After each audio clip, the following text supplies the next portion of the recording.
काशीदीप prime news में आपका स्वागत है। ताज़ा खबरों को देखने के लिए काशीदीप प्राइम न्यूज के साथ बने रहे। वाराणसी संसदीय निर्वाचन क्षेत्र हेतु नामांकन प्रक्रिया शुरू होने के चौथे दिन इंडिया गठबंधन के प्रत्याशी अजय राय शहीदों के मां बाप से आशीर्वाद लेकर साइकिल से नामांकन करने पहुंचे। इंडिया गठबंधन के प्रत्याशी अजय राय देश के सबसे चर्चित लोकसभा सीट वाराणसी से इंडिया गठबंधन के प्रत्याशी अजय राय ने काशी के शहीदों के परिवार व उनके मां बाप से आशीर्वाद लेकर सुबह बेनियाबाग से भारी भीड़ के साथ साइकिल से नामांकन स्थल पहुंचे। इस दौरान उन्होंने बेनियाबाग स्थित राजनारायण जी की प्रतिमा, मलधिया स्थित सरदार पटेल जी की प्रतिमा व कचहरी स्थित बाबा साहब भीमराव अंबेडकर जी की प्रतिमा पर माल्यार्पण किया। रास्ते भर इंडिया गठबंधन के प्रत्याशी के जुलूस पर काशी वासियों ने पुष्पवर्षा कर उनका हौसला बढ़ाया।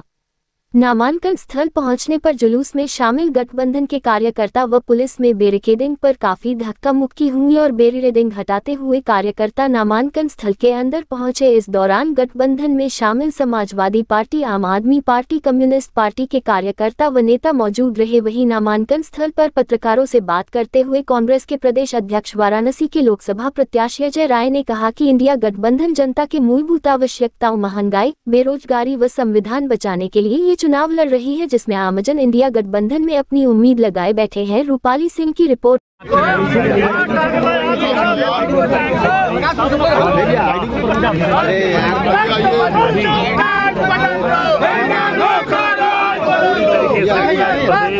पूरा देश से उग चुका है, सब लोग दुखी हैं।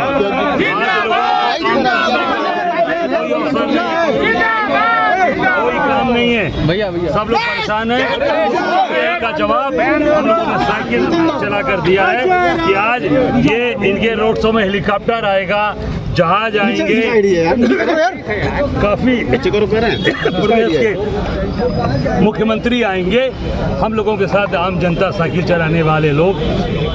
और सबसे बड़ी बात आज कि जो 3 हमारे देश के जवान शहीद हुए बनारस में, काशी के, वो एक विशाल पांडे जो स्क्वाड्रन लीडर थे एयरफोर्स में, दूसरे तोहफापुर के रमेश यादव, तीसरे हमारे सूजाबाद के अवधेश यादव। उनके माँ बाप से हम आज राजनारायण पार्क में आशीर्वाद लेकर उनका प्यार पाकर, उनकी माँ और उनके पिताजी का, जो इस देश के लिए शहीद हो गया बेटा, हमारे लिए सेलिब्रिटी वही हैं, हमारे लिए वही एक ऐसे व्यक्ति हैं कि जिनका आशीर्वाद लेकर हम देश की सेवा और प्रदेश की जनता और काशी की जनता की सेवा।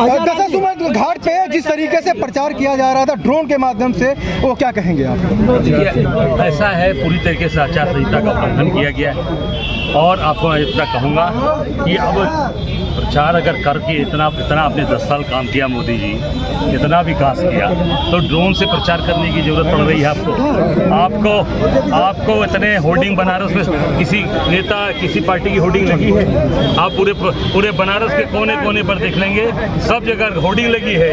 तो केवल और केवल यहाँ के सांसद और मोदी जी अपना प्रचार कर रहे हैं। प्रधानमंत्री नरेंद्र मोदी ने कहा है कि ऑटो भर का पैसा शहजादे को आ रहा है, अडानी अंबानी का, इसलिए बोल नहीं रहे। तो उन्होंने कहा कि तुरंत ईडी सीबीआई भेजिए आप। तत्काल सांसद साहब से बोला गया, सांसद साहब से कि तुरंत जो है ईडी सीबीआई इनकम टैक्स को भेजिए और तुरंत वहाँ पता लगाइए, कार्रवाई करिए। जहाँ से आ रहा है टेम्पो में भर के आ रहा होगा, इसका मतलब उनके यहाँ गया होगा टेम्पो में भर के। आखिरी सवाल अध्यक्ष, पीएम मोदी कह रहे हैं कि माँ गंगा ने इनको गोद लिया है। माँ गंगा की दुर्दशा देख लीजिए। आज जो है, आज अक्षय तृतीया का दिन है, परशुराम जयंती है। चले जाइए 80 जो जहाँ पर उन्होंने फरसा चलाया था, जो 80 नदी, वहाँ 80 वरुणा और 80 के बीच में वाराणसी है, 80 नदी नाला हो चुकी है। चले जाइए, जाकर देख लीजिए गंदा पानी गिर रहा है कि नहीं। पूरे बनारस में माँ गंगा, जो कहते हैं कि माँ गंगा ने गोद लिया, और वो गोद आप देखिए, ऐसा बेटा, मैं कहूँगा ऐसा नालायक बेटा माँ गंगा को जो कहता है कि माँ गंगा ने मुझे गोद लिया, तो निश्चित तौर से उस नालायक बेटे को कभी ये कहने का हक नहीं है कि वो माँ गंगा का पुत्र